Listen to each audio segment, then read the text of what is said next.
Hey good morning guys, welcome back to the channel. कैसे हैं आप सभी। और ये मेरे रूम से सुबह के भीमताल के नज़ारे दिखाई दे रहे हैं और अब निकलते हैं गाड़ी की तरफ। तो जो रूम्स मैंने बुक कराए थे वो कुछ 200-300 मीटर ऊपर की तरफ थे। उसमें थोड़ा सा हमें चढ़ना भी पड़ता था, काफ़ी स्टीप चढ़ाई थी, लेकिन बहुत ही अमेजिंग लोकेशन थी। वहाँ से आपको नज़ारे और शानदार दिखाई दे रहे थे। मैंने पिछले वीलॉग में आपको दिखाया भी था। अभी ये भीमताल की वो लोकेशन है जहाँ पर इन्होंने टैक्सी स्टैंड भी बनाया हुआ है।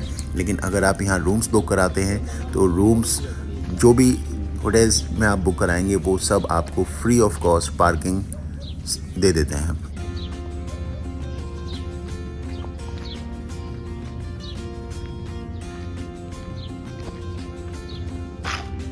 तो यार सुबह के बज रहे हैं 5:41 और सुबह सुबह का ये जो नज़ारा है ये देखने का तो मज़ा ही अलग है। आप देखो, बहुत ही शानदार व्यू आता है सुबह।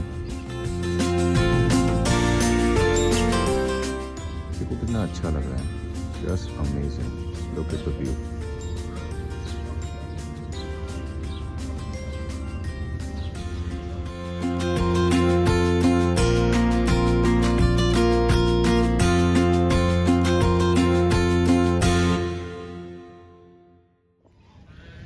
हे डॉगी, गुड मॉर्निंग।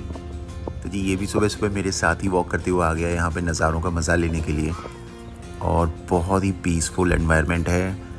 मेडिटेटिंग अपने आप ही फील हो रहा है। मतलब आपको मेडिटेशन करने की ज़रूरत ही नहीं है, बस आप यहाँ पर खड़े रहिए और ये जो बतख हैं इनकी आवाज़ें सुनते रहिए, चिड़ियों की आवाज़ें सुनते रहिए, इस लेक को देखते रहिए और ऑटोमेटिकली मेडिटेशन वाले मोड में आप चलते रहेंगे। This is an amazing experience. Hey good morning guys, कैसे हो। भीमताल से निकल रहे हैं नीम करौली के लिए। नीम करौली होते हुए जाएंगे बिनसर। रास्ते में अगर कुछ भी यूनिक मिलता है तो वो आपको दिखाएंगे, ठीक है। तो बने रहिए आप हमारे साथ, स्टे इन द व्लॉग। तो यार यहाँ से निकल चुके हैं, अब लोकेशन हमने सेट कर दी है। बाबा नीम करौली के दर्शन करने जा रहे हैं पहले हम लोग। और नीम करौली के दर्शन के लिए हमें यहाँ से लगेगा लगभग 1 घंटा। 20 किलोमीटर का डिस्टेंस दिखाया गया है। तो बोलो नीम करौली बाबा की जय।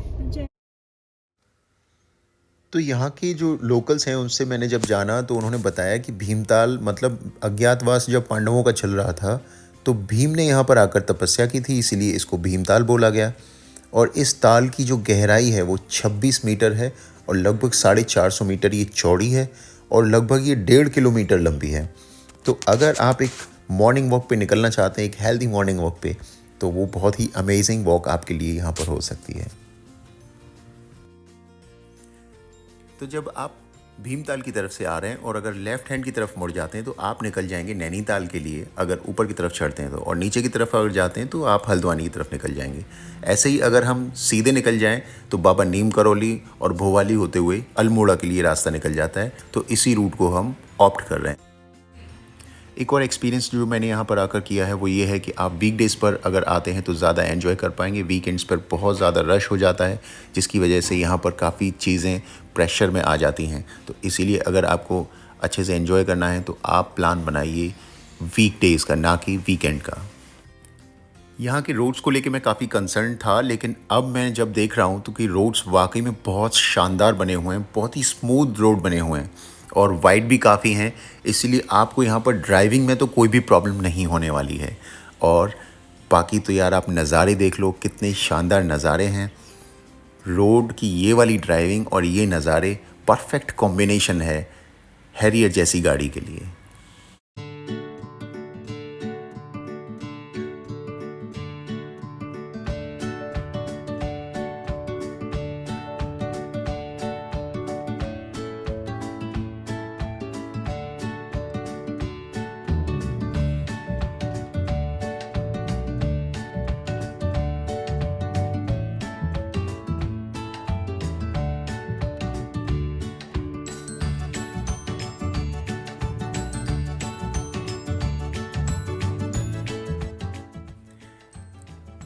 तो जी भीमताल से नीम करौली कैंची धाम की जो दूरी है वो 20 किलोमीटर है। लेकिन इन वादियों में ड्राइव करते करते पता ही नहीं पड़ा कि हम कब 20 किलोमीटर ड्राइव करके पहुंच चुके हैं। बहुत ही मनमोहक दृश्य है यार यहाँ का। और अब हम पहुंच चुके हैं कैंची धाम। यहाँ दर्शन करते हैं बाबा के। थोड़ा सा रश मिलेगा क्योंकि आज मंगलवार है, लेकिन वो चीज़ें सब मैनेज करी जाएंगी और उसके बाद दर्शन के उपरांत हम निकल लेंगे बिनसर के लिए। तो भाई रश तो आज अच्छा खासा है, लेकिन मेरे लेफ़्ट हैंड पे आप देखिए, आपको दिखाई दे रही होगी वो खूबसूरत भवन जहाँ बाबा खुद रहते थे, बाबा नीम करौली। तो बोलो बाबा नीम करौली महाराज की जय। और भाई ट्रैफिक तो वाकई में बहुत ज़्यादा है, पिछले आधा पौना घंटे से मैं यहाँ फंसा हुआ हूँ। पार्किंग स्पॉट लोगों को दिया हुआ है, प्रॉपर एक बनाया हुआ है इन लोगों ने पार्किंग स्पॉट, लेकिन फिर भी ये लोग क्या करते हैं, जो बाहर से लोग आते हैं वो लेफ़्ट और राइट में कहीं भी जहाँ उनको कन्वीनियंट लगता है अपनी गाड़ी पार्क करके चले जाते हैं। तो रोड इतना नैरो हो जाता है और कई बार तो काफ़ी बड़ा अच्छा खासा लंबा जाम लग जाता है। और लोकल्स को तो मैंने देखा है घर आते हुए इन लोगों को, लेकिन फ़र्क नहीं पड़ता यार, थोड़ा सा ट्रैफिक सेंस रखोगे तो बाहर से आ रहे हो आप, समझो दूसरी जगह जा रहे हो तो एटलीस्ट वहाँ तो ये मत शो करो कि आप किस तरह से गाड़ी को पार्क करके कहीं भी कितने कैजुअल और कितने इरेस्पॉन्सिबल हो। कोई भी ट्रक या बस अगर आ जाती है तो यहाँ पर फंस जाती है भाई। तो प्लीज़ ऐसा ना करें। पार्किंग के लिए प्रॉपर इन्होंने पार्किंग स्पॉट दिया हुआ है। 100 रुपये बचाने के लिए आप अपनी गाड़ी को कहीं भी पार्क मत कीजिए।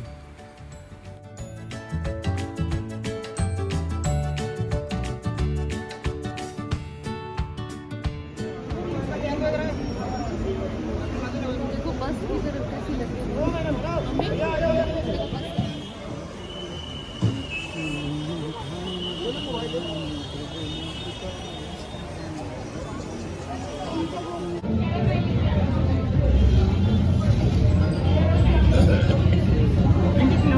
चाइना का हो गया।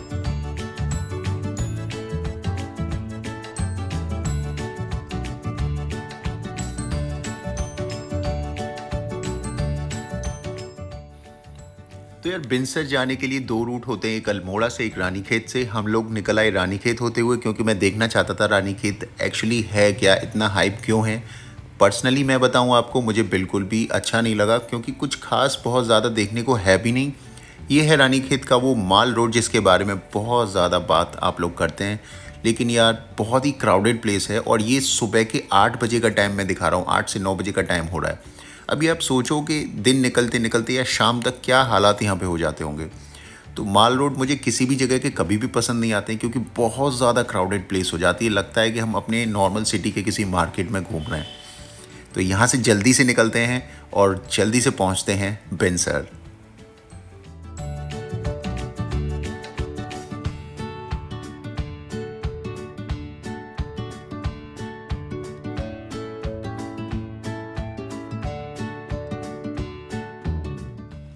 तो जी फाइनली हम पहुंच गए धौल छीना। ये एक टाउन है बिनसर में, एक छोटा सा गांव है मैं तो कहूँगा। और ये यहाँ पर एक स्टीप चढ़ाई है लगभग 300 साढ़े 300 मीटर की।